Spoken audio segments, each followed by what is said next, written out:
এখানে আমি একটা বরফ জমিয়ে রেখেছি, দেখতে পাচ্ছ? এই জায়গাটা দেখো গর্ত আছে।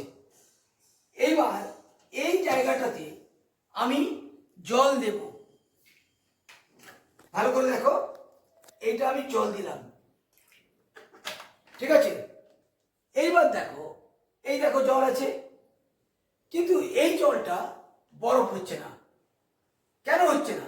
আমি যদি থার্মোমিটার নিয়ে এই জলের টেম্পারেচারটা মাপি, তাহলে দেখতে পাবো জলের টেম্পারেচার আস্তে আস্তে 0 ডিগ্রি হয়ে গেছে। আমরা জানি 0 ডিগ্রি সেন্টিগ্রেড তাপমাত্রায় জল বরফে পরিণত হয়।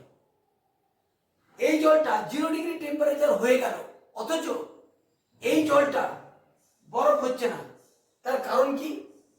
তার কারণ হলো 0 ডিগ্রি সেন্টিগ্রেড উষ্ণতায় 1 গ্রাম জল 0 ডিগ্রি সেন্টিগ্রেড উষ্ণতায় 1 গ্রাম বরফে পরিণত হতে গেলে 80 ক্যালোরি তাপ ছেড়ে দিতে হবে।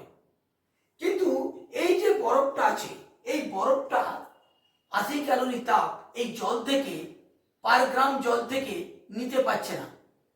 যার ফলে এই জলের টেম্পারেচার 0 ডিগ্রি হলেও ওর মধ্যে 80 ক্যালোরি পার গ্রাম জলে লিপদাপ থেকে গেছে, যে কারণে জলটা জলই আছে, জলটা বরফে পরিণত হচ্ছে না।